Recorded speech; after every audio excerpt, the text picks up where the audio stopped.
everybody, and welcome to another exciting episode of Good Night with Scooter Pie. Woo! Before we begin, I just wanted to say a few words about the guest who I was lucky enough to get to interview recently. She is House of Sweet New York City's own Jeana. She has a show on Instagram Live every Friday night at midnight, Sweet House Cinema, and she is a film expert. I was so excited to get to reconnect with her after some time. And before the show starts, I just want to show a little clip of a recent episode of Sweet House Cinema. So without saying any more, here is my interview with Jeana. Woo, applause! And I was there every day, and one of my jobs was I would get there in the morning, and Hal Hartley would stay at his office and write all night, and then he would go home, and I don't know if he lived in Brooklyn or somewhere in Manhattan, but he didn't live in the office, and he drank tall Budweisers, and they would be all over the office. So that's what I did. I remember I alphabetized his VHS collection, which consisted of a lot of strange Japanese movies that his wife was in. If you ever look up he's still married to her, his wife. I don't know her name. She's a very interesting lady. She's in a couple of his movies. This is I'm giving out gold right now, so if I'm frozen, it's a crime. I have a hair stuck to my lip.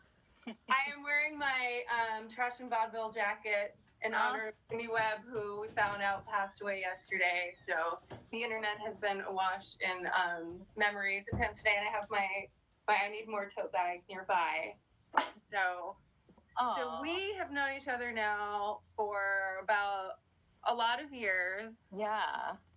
It's funny. It's been almost 16.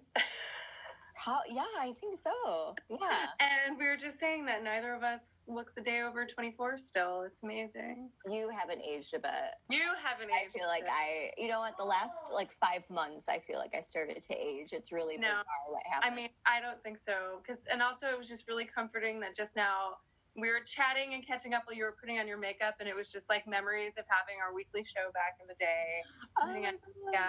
Yes. That's Yes, totally. So for many years you did burlesque as Veronica Sweet, and we co-produced a weekly show together for a couple years. Mm-hmm. And then that went on to become in a different form the show that you had, Sweet and Nasty, which is a very popular and much loved weekly show. You're very sweet. Over at good old Rafifi, which I still go and shop there at the Buffalo Exchange that it turned into. It feels so weird still to go there. I've never been inside it. I remember There's good clothes there.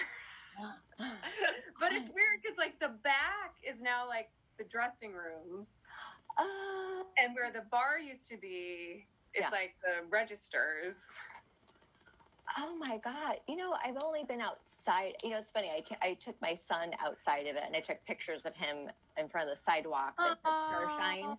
And then I remember I got, for one of my birthdays, everyone was drunk, and we took photos in front of the Buffalo Exchange. But I used to go to Rafifi before it was Rafifi. It was called Cinema Classics. Mm-hmm. We used to work there, I think, before it was there? Antonio.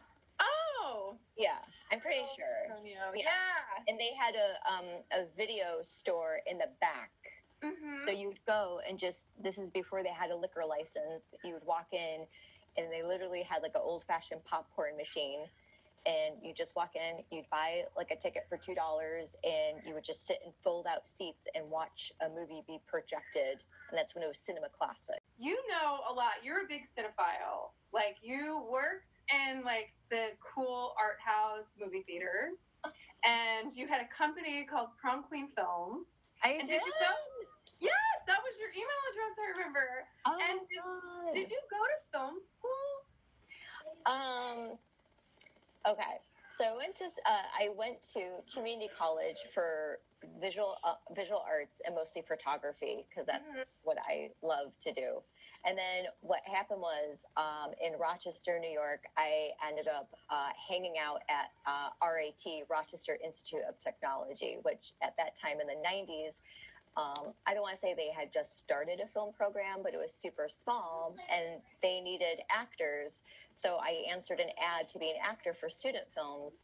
So when I was in high school and throughout community college, I literally would be in all these student films and hang out with all these like film students that were so cool.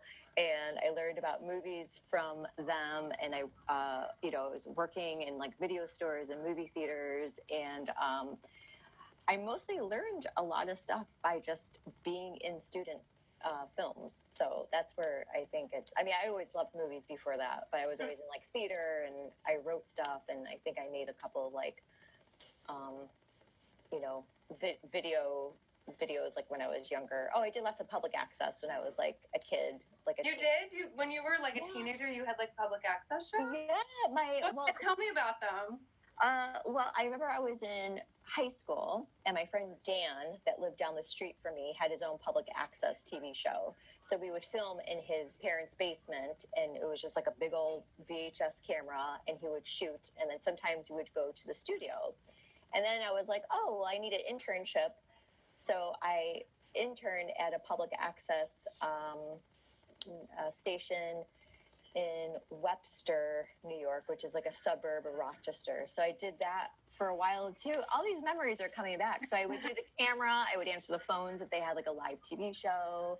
I would travel with them to like tape like town meetings. But so I did that. I actually started in cable access too. So oh wow.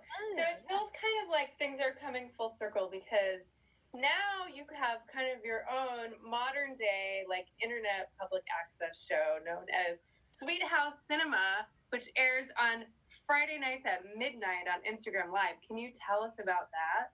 Yeah, sure.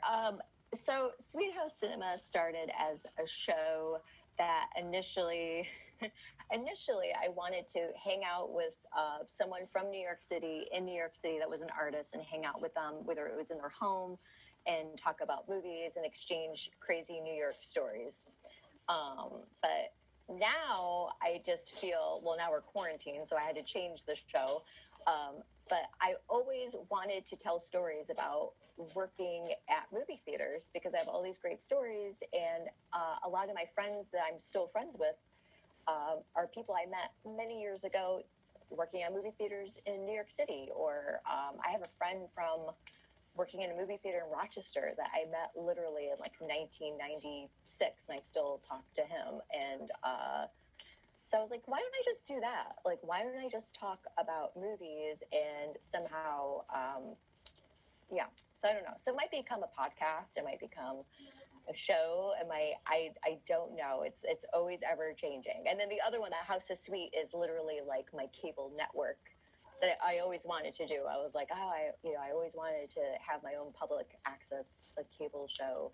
So that's kind of like, that's what that is. So I just wanted to create something and I wanted to be involved in something. It's weird. I came to New York to not study film, but like be involved in like film production. I interned for Hal Hartley, and then I interned for a company that's not even around anymore called the Shooting Gallery. But through that, I just started to hate working in movies. Like I noticed it's like if you are, I'm sure it's different now, but even though it was like 1999, I did that. And I was always like the only girl, and and the way you're treated, bless you, was just like not the nicest. And people were really competitive. I was just talking about this the other day. It was just really like a lot of guys that came from like really good colleges were interns that I happened to just be interning with, and it just was really discouraging. You had to like totally like kiss someone's butt to like be involved with something. And I'm like, I don't want to do this. I can't do this. And then I'm like, oh, maybe I'll do like a theater thing. And then somehow I discovered burlesque and got into that. But then I got sick of that. And I was like, no, I don't want to do this anymore. So I think hopefully this is answering the questions of that balance of like producing, performing, and creating something just really silly and goofy and not caring what other people think. That's a big thing. And keeping it to the do-it-yourself 90s. I think we both grew up in that. Yeah. And that's what makes it so like that's what I like. And If I could do that too, that'd be awesome. Yeah. So if you had this dream movie theater that you owned and you got to like pick all the things that played there, what would be the first movie you would want to play there? Oh, for sure. It would be a Suzanne Siedelman like retrospective. She directed Desperately Seeking Susan, which is my favorite movie in the entire world.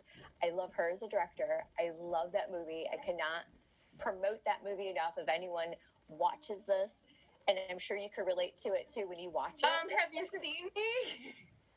They're characters from that movie, first of all. Like, I shaped who I am off of that movie. I moved to New York because of that movie. Since we're still in quarantine times and you get extra gold stars for being a mom during quarantine. Oh, you're very sweet. Thank you. Yeah, so everybody's at home watching their streaming services. So could you recommend like just a few other movies that you just love that you think like would be comforting or like fun for people to watch right now? Oh, for sure. What do I think is comforting? I have very odd movies. Well, I love anything set in New York City too. I'm like such a weirdo. Comforting movies. Or what your idea of like comforting is? Like what are you watching right now to like get through this? Well, comforting movies in general, my top like 5 would be Working Girl. Mm-hmm. Mike Nichols movie. I love Urban Cowboy. That's not set in New York at all, but it's John Travolta. Like, oh, I saw that. Deborah Winger. Yes. So good. Mechanical Bull movie. It's so good. It's so crazy. My grandmother and my aunt, I remember when they first saw that, they loved it. That movie. I'm trying to think, what else were we watching that was like really good? What are comfort? Oh, this is so terrible. I should know. Okay. Oh, sorry. Okay, so I just grabbed stuff that I find are comfort. Okay, so Urban Cowboy, Working Girl, which I do own. The Extra Man. Okay. That's really good. So it was Kevin Kline. It's based on a book. This is also set and filmed in New York. Mm-hmm. In the Cut by Jane Campion is really good. This is Polyester and Desperate. Oh, of course. Oh, I have my Polyester and poster over there. Yeah. I love Female Trouble. That's my favorite. Yeah, totally. And Body Double is like a comfort movie. I don't know why. Sweet House Cinema on Instagram Live every Friday at midnight, and you'll get lots of amazing tales of New York City and the film forum world.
Smoked a joint in her whole life. She's probably the straightest person in Fort Lee.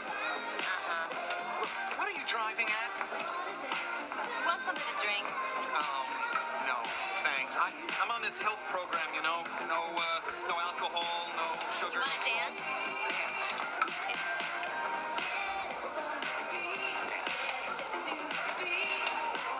Excuse me.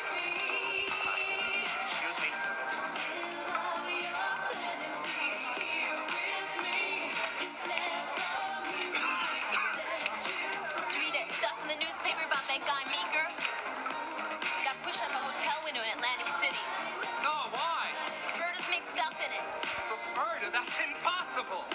Fact. She's trying to frame me for Meeker's murder. Who's Meeker? Who's Meeker and what does it have to do with Roberta?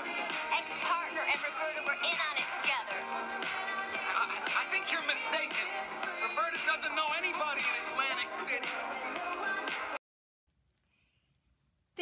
for joining me for this exciting episode of Good Night with Scooter Pie. I hope you have a good night and see you next time.